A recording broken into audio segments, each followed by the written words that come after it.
എന്തോരം ആനക്കൊമ്പാന്ന് നോക്കി. ഇവിടെ വന്നു കഴിഞ്ഞാൽ ആനക്കൊമ്പുകൊണ്ടുള്ള തൊട്ടില്, സിംഹാസനം, സ്ഫടിക സിംഹാസനം, അങ്ങനെ ഒരു രാജകൊട്ടാരത്തിനുള്ളില് കോടികൾ വിലമതിക്കുന്ന ഒരുപാട് സംഭവങ്ങളുടെ നേരി കാണാം. വെറും 70 രൂപ ടിക്കറ്റ് എടുത്താൽ മാത്രം മതി കേട്ടോ. രാജകൊട്ടാരത്തിലെ കാണാ കാഴ്ചകൾ തേടിയ ഒരു യാത്ര. 19-ാം നൂറ്റാണ്ടില് സ്വാതി തിരുനാൾ രാമവർമ്മ പണി കഴിപ്പിച്ച ആ ഒരു കൊട്ടാരം, കുതിരമാളിക, തിരുവനന്തപുരം നമ്മുടെ പത്മനാഭസ്വാമി ക്ഷേത്രത്തിനൊക്കെ തൊട്ടടുത്താണ്.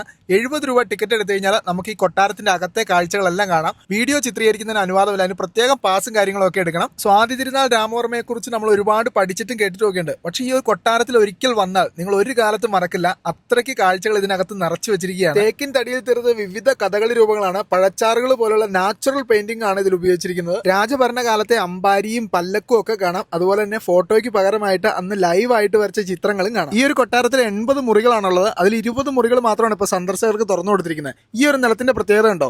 ഇതിന് ഉപയോഗിച്ചിരിക്കുന്നതെന്ന് പറഞ്ഞു കഴിഞ്ഞാൽ മുട്ടയുടെ വെള്ളയും കരിയൊക്കെ ചേർന്നൊരു മിശ്രിതമാണ്. ഗർഭാവസ്ഥയിൽ തന്നെ രാജാവായി വാഴിക്കപ്പെട്ട ആളാണ് നമ്മുടെ സ്വാതി തിരുനാൾ രാമവർമ്മ. അതുകൊണ്ട് തന്നെ ഗർഭശ്രീമാൻ എന്നൊരു പേരും അദ്ദേഹത്തിനുണ്ട് കേട്ടോ. ഒരുപാട് ശില്പങ്ങളും ഒക്കെ ഇവിടെ അദ്ദേഹത്തിന് സമ്മാനമായി കിട്ടിയതായിട്ട് കാണാം. അന്നത്തെ രാജാക്കന്മാരുടെ മക്കളെ ഉറക്കിയിരുന്ന ആനക്കൊമ്പ് കൊണ്ടുള്ള തൊട്ടിലാണ് ഈ കാണുന്നത്.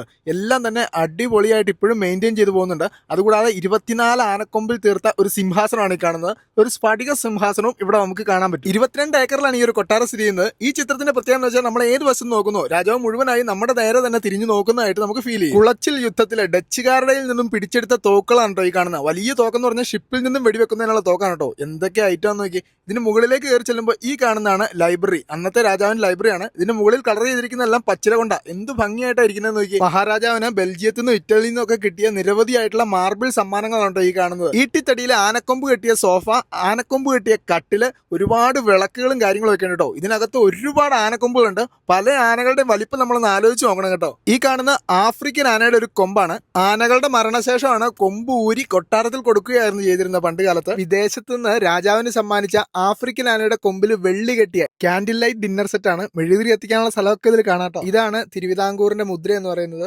അന്നത്തെ കാലത്ത് കൊടുത്തിരുന്ന സമ്മാനങ്ങളും രാജാവിന്റെ ആയുധ ശേഖരങ്ങള്, വാളും പരിചയും കുന്തവും ഒക്കെ നമുക്കിവിടെ കാണാട്ടോ. അപ്പൊ എത്രമാത്രം ആയുധങ്ങളാണ് അന്ന് ഉപയോഗിച്ചിരുന്നത് ഇതിൽ നിന്ന് നമുക്ക് മനസ്സിലാവും. ഇനി കാണുന്നതാണ് രാജാവിന്റെ സംഗീത സദസ്സ്. ഇവിടെ ഇരുന്നാണ് കർണാടക സംഗീതവും ഹിന്ദുസ്ഥാനി സംഗീതവും അങ്ങനെ ഒരുപാട് സംഗീതങ്ങൾ അദ്ദേഹം രചിച്ചിട്ടുണ്ട്. ഭഗവാനെ കണ്ടുകൊണ്ട് തന്നെ ഈ ഒരു മുറിയിൽ ഇരുന്നുകൊണ്ടാണ് അദ്ദേഹം ഇതെല്ലാം ചെയ്തത് കേട്ടോ. ഈ ഒരു മുറിക്ക് ഒരു മറ്റൊരു പ്രത്യേകത ഉണ്ട്. ഒരുപാട് കൊത്തുപണികളും കാര്യങ്ങളൊക്കെ ഉണ്ട്. ഒരുപാട് പേരെ ഉൾക്കൊള്ളുന്ന ഒരു സദസ്സാണ്. ഈ മുറിയിലെ ഈ ഒരു അറയിലൂടെ പോയി കഴിഞ്ഞാൽ നേരെ പത്മനാഭസ്വാമി ക്ഷേത്രത്തിലേക്കാണ് പോകുന്നത്. ഓരോ മുറിയിലെ സീലിംഗ് ഡിസൈനും ഒക്കെ വേറെ വേറെയാണ് കേട്ടോ. സമ്മതിക്കണം അല്ലെ. അന്നത്തെ സംഗീത ഉപകരണങ്ങളും അന്ന് സമയം നോക്കിയിരുന്ന ഘടികാരവും ഒരുപാട് സമ്മാനങ്ങൾ രാജാവിന് കിട്ടിയത് ഇങ്ങനെ നിരത്തി വെച്ചിട്ടുണ്ട് കേട്ടോ. അത് തന്നെ ഒരുപാടുണ്ട്. രാജഭരണകാലത്തെ പെരുമ്പറയാണ് കേട്ടോ. ഈ പെരുമ്പറ മുഴുകിക്കൊണ്ടാണ് സന്ദേശങ്ങൾ നാട്ടിലേക്ക് അറിയിച്ചുകൊണ്ടിരുന്നത്.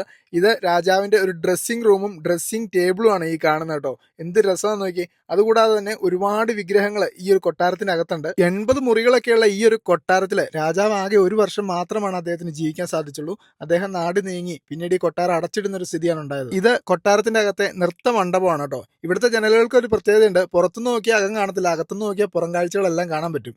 122 കുതിരകളെ കൊത്തിവെച്ചുകൊണ്ടാണ് ഇതിന് കുതിരമാളിക എന്ന പേര് വന്നിരിക്കുന്നത്. രാജഭരണകാലത്ത് ഒരുപാട് നർത്തകിമാര് നൃത്തം ചെയ്തൊരു വേദി കൂടിയാണ് കേട്ടോ ഈ കാണുന്നത്. തിരുവനന്തപുരത്ത് വരുവാണെങ്കിൽ നിങ്ങൾ തീർച്ചയായിട്ടും ഇവിടെ വന്ന് കാണണം. തിങ്കളാഴ്ച ദിവസം അവധിയാണ്. മറ്റുള്ള ദിവസങ്ങളിൽ 8:30 മുതൽ 1 മണി വരെയും ഉച്ചകഴിഞ്ഞ് 3 മണി മുതൽ 5:30 വരെയാണ് ഇവിടെ പ്രവേശനമുള്ളൂ. ഒരുപാട് സിനിമാ ചിത്രീകരണങ്ങളൊക്കെ ഇവിടെ നടന്നിട്ടുണ്ട്. എനിക്കെന്തായാലും വന്നതുകൊണ്ട് ഒരുപാട് അറിവ് കിട്ടി. 33 വർഷം മാത്രം ജീവിച്ച സ്വാതി തിരുനാൾ ബാലരാമവർമ്മ അദ്ദേഹം ആരായിരുന്നു, എന്തായിരുന്നു എന്ന ഒരു വ്യക്തമായ ചിത്രം ഇവിടെ നിന്ന് ഒരിക്കലും മനസ്സിൽ നിന്ന് മായാത്തൊരു ചിത്രമായി നിൽക്കും. ഇതൊക്കെ എല്ലാവരും തന്നെ അറിയേണ്ട കഥകളും കാഴ്ചകളും ഒക്കെ തന്നെയാണ് കേട്ടോ. എല്ലാവരിലേക്ക് ഈ വീഡിയോ ഒന്ന് ഷെയർ ചെയ്തേക്കുക. പുതിയ കാഴ്ചകളുമായിട്ട് ഉടനെ വരാം. നമ്മുടെ വീഡിയോ ആദ്യമായിട്ടാണ് കാണുന്നതെങ്കിൽ പേജ് കൂടി ഒന്ന് ഫോളോ ചെയ്തേക്കുക.